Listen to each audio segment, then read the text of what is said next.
ये कहानी कोटा शहर की एक भूतिया हवेली के बारे में है जो राजस्थान में है। ये हवेली राजा महाराजा के जमाने में बनाई गई थी, पर इसके बाद से 18 साल से कोई इसमें रहने नहीं आया है। इस हवेली में कोई भी रहने के लिए तैयार नहीं होता था, क्योंकि लोगों के मुताबिक यहाँ भूत प्रेत का साया होता है। जब अजित सिंह को इस हवेली के बारे में पता चला तो उसने तय किया कि वह इस रहस्य को जानकर ही रुकेगा, क्योंकि लोग इस हवेली में नहीं रह पा रहे हैं। उसने मजबूत इच्छा से हवेली में रहने की पूरी तैयारी कर ली। जब उसने हवेली में घुसने की कोशिश की तो दरवाजे पर किसी अनजान व्यक्ति ने उसे रोक लिया और पास जाकर पूछा, तुम कौन हो और कहाँ जा रहे हो? अजित सिंह ने जवाब देने की बजाय सीधे पूछा, आप कौन हो? मेरा नाम अर्जुन सिंह है और मैं यहीं पास में ही रहता हूँ। अजित सिंह ने बोला, अरे वाह, सुना है यहाँ एक भूतिया हवेली है जहाँ कोई नहीं जाता, इसलिए मैंने सोचा कि इस हवेली में एक दिन रुकूंगा। अर्जुन सिंह ने कहा, हाँ जी, आपने सही सुना है, और आप भी अंदर मत जाओ, मेरी माने तो आप भी वापस लौट जाओ, यहाँ बहुत डरावना है। ये सुनकर अजीत सिंह खुश हो गया जैसे उसे कोई लॉटरी लग गई हो। अर्जुन ने उसकी खुशी देखकर बोला, तुम क्यों खुश हो रहे हो? तुम्हें तो भूत का नाम सुनकर डर लगना चाहिए। पावर्ड बाय द वर्स, अगर इस हवेली में भूत हो तो मैं अंदर जाकर सब सच्चाई पता कर लूंगा।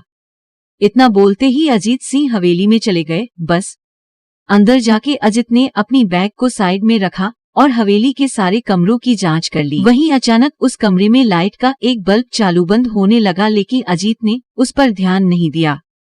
थोड़ी देर बाद दूसरा बल्ब चालू बंद हो गया, फिर तो हवेली की सारी लाइटें चालू बंद होने लगी। देखकर अजीत बिल्कुल अलर्ट हो गया और अपनी जगह पर खड़ा हो गया। बिना किसी सूचना के उसके सामने एक छोटा टेबल हवा में उड़ने लगा। लगभग फीट ऊपर जाकर वह गोल गोल घूमने लगा। अचानक सब कुछ ठीक हो गया। अजीत ने चारों ओर सतर्कता से देखा और बड़ी आवाज में बोला, तुम जो भी हो, सामने आकर बात करो। वहीं एक बड़ी छाया उसके सामने आई। अजित ने उस परछाई को देखकर बोला, तू कौन है और मुझे क्यों मारना चाहता है? परछाई, तेरी गलती से। अजित, मेरी भूल? मैंने कौन सी भूल की? परछाई, इस हवेली में आने की गलती मैं किसी को भी इस हवेली में खुश नहीं देख सकता। अजित, पर क्यों? उसने उत्तर दिया, बात 18 साल पहले की है, जब इस हवेली के मालिक ने मुझे यहीं पर रोक लिया था।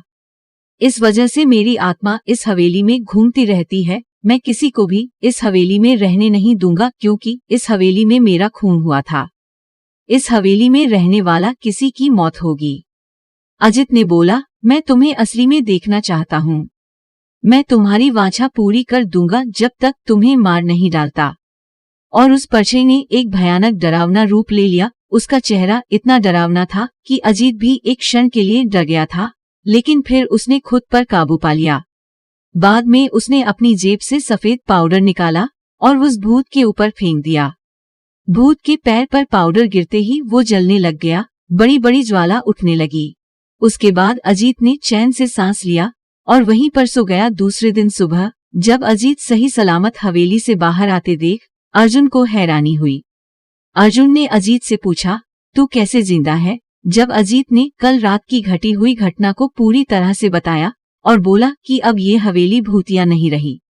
दोस्तों, आपको ये कहानी राजस्थान के कोटा शहर की एक भूतिया हवेली कैसी लगी? कृपया कमेंट करके जरूर बताएं।